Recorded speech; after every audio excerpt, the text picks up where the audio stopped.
Welcome back to another edition of Rock Chronicles. So, let's do some rock talk. I did another video, probably in a more slightly manic, um, manic state, because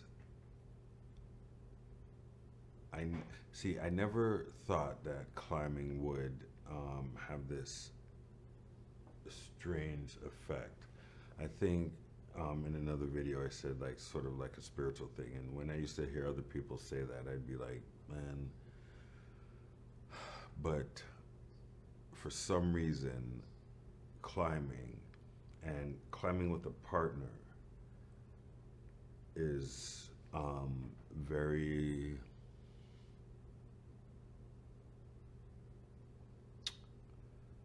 I'm not even, see here, this is the thing, I'm not even sure how to describe it because I've never had a guy. I heard a guy in a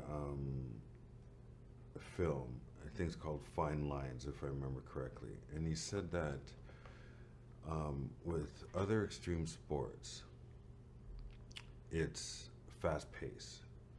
So if you look at snowboarding, if you look at motocross, if you look at surfing, skydiving, bungee jumping, it's very fast paced. Rock climbing is the only one of those that's slow and methodical. I mean, you have your dynamic movements, but for the most part, it's not a fast-paced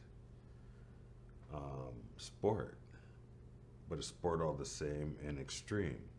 So, see, here's the thing. I would here. No, I'm going hands down. Free solo rock climbing is the most extreme sport. Period. I like if somebody can come up with something more extreme than that, please get at me because I was watching that Alex Honnold guy. So it's Alex Honnold. Alex Honnold. The name I've been stumbling through this whole time. He was doing a free solo climb, nothing to the extent of what he usually does, and he took another climber with him, Magnus. I'm not sure of his last name. And while they're both free soloing, Alex is holding a camera recording Magnus, like like he's some sort of like Abex or something. So,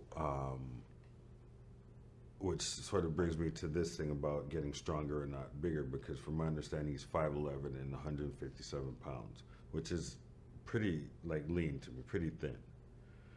So obviously, muscle endurance is more of a thing.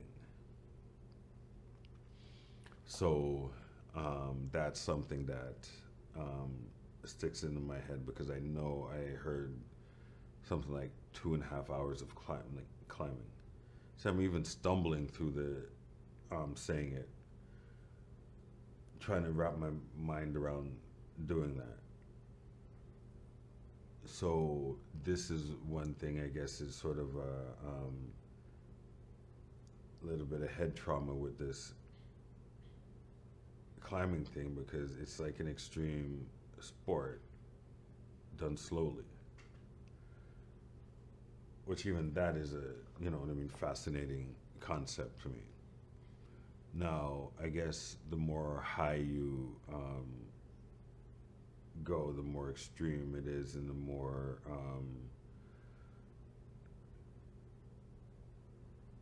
I guess intense or high grade places to climb. But in this film, Fine Lines, a lot of other climbers were speaking on Alex Honnold, and the majority of them were like, "Nah, I wouldn't. I would take that risk. Nah, not for me." So I find it interesting that he's just all on a plane of his own. You know, there are other people that have. There's a guy with a French name, Mark. I don't even want to like. I'll just be making it up. That Alex Honnold had mentioned. So if this guy mentions Alex Honnold mentions him, that's like pretty intense. So, um, part of the thing is too.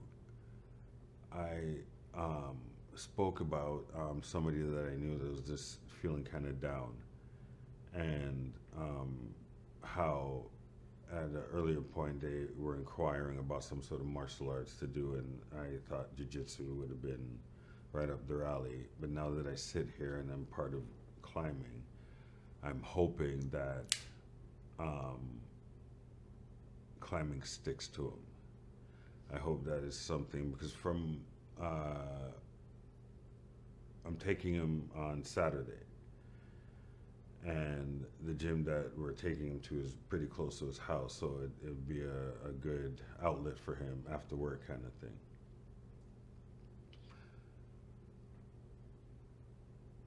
So I'm glad that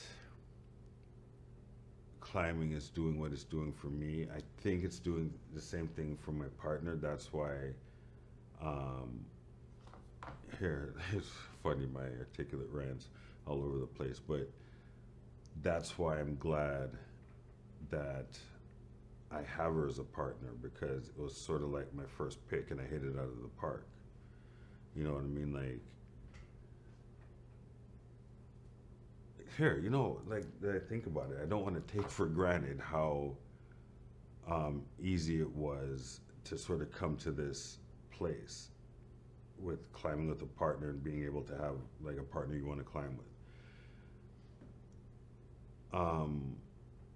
Because a lot of people take a lot of things for granted in life. So yeah, I just want to make sure I, take time to sort of appreciate having something come relatively easy. So now doing, speaking of partners, doing the top rope opens up the rest of the gym because obviously we could only do the bouldering part. So now any,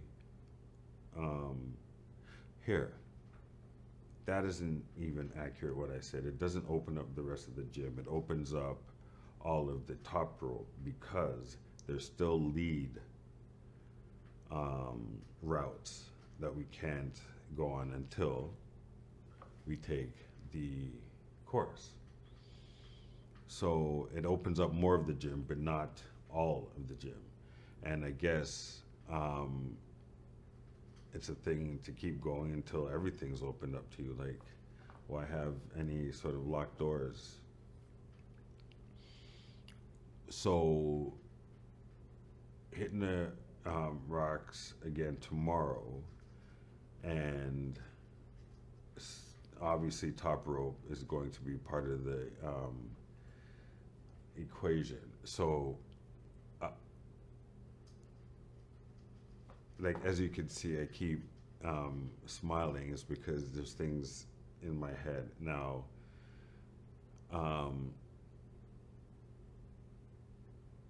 While we're doing the course and we're going up, like Phoenix kept going, oh, I'm sweating, but she wasn't doing anything that was more difficult that she hasn't done bouldering. I went up and so we're climbing and we're just getting used to belay, the whole, see, I already forgot the acronym. I know the hand movements, but I forgot the acronym.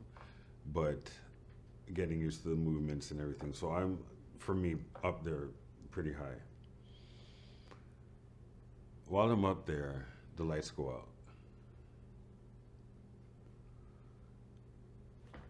So I mean, in all actuality, it only went out for a few seconds, if that.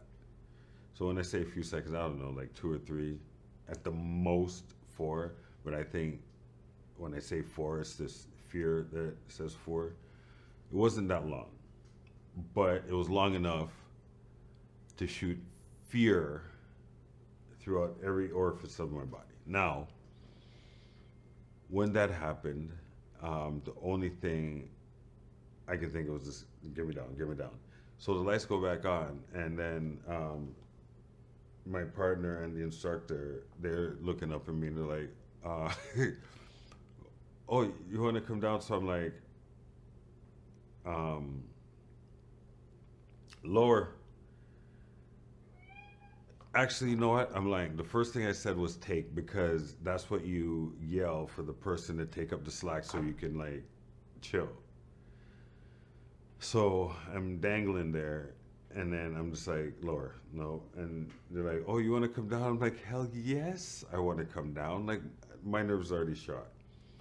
So as I'm being lowered down, I'm just sweating profusely. I get to the bottom, and I turned around, and I'm like, this sweat is nervousness. This has nothing to do with exertion. It was this pure nerves. And I believe she was sweating for the same reason. Because just going straight up after every climb, my hands were shaking. Like I don't get that nervous bouldering. I don't.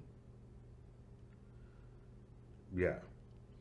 So top rope adds an element of anxiousness and stress to the equation.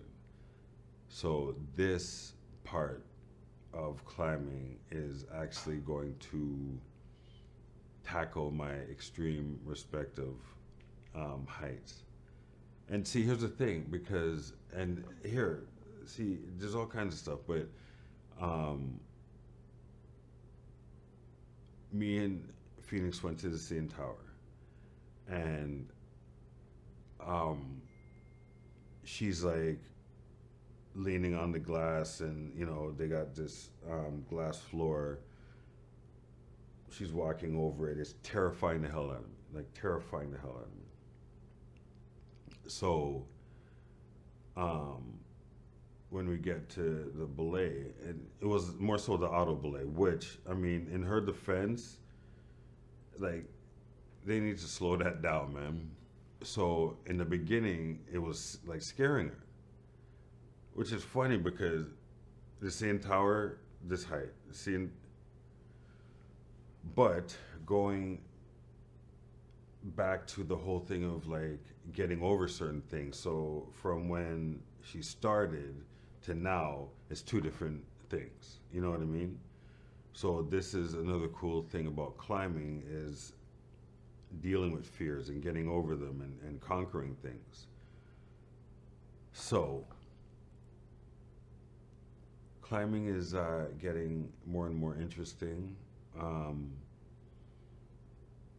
in order to progress and go to lead, I have to improve my climbing and get better, which I'm looking forward to. Gives a goal and something to shoot for, and like a reference point to see where you should be at, I guess, in your amateur climbing career. So, having said that, to recap, actually, I'm not even sure how much. The one thing that I do want to go back around to, and I went into it in the video before, is like the trust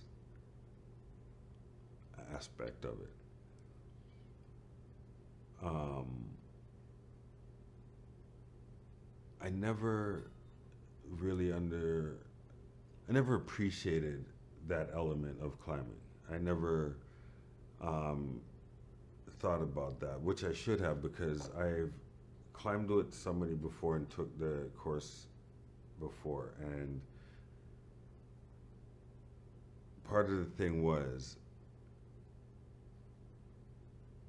if you are doing top rope and you climb up and your partner doesn't take up the slack and you slip, all that slack that they haven't taken up, you're gonna fall. So the person that I climbed with, I don't know what they're doing, whatever, but let that happen. And I was new to climbing and terrified of heights, and that always stuck in my head. That human error aspect of climbing. So this is why, again, trust, because I never like went again. So Phoenix is the first person maybe that maybe that's what it is. Maybe this is like old old trauma like rearing its head, because she's the first person I'm climbing with, and I'm letting dangle me up in the air. So maybe this is why it's a big deal for me, like this whole trust thing, and because yeah. So we'll see how tomorrow goes. Not in the sense of good or bad, but just in the sense of how much will be accomplished. Practice on how many twists is enough and not too much. But again, it's all part of the game, experimenting, and get more information on the ohm and go from there. So that is all that I have for now. Obviously, I'll always have something to say. So again, thank you for listening. And you know what I'm going to say. Hug 'em.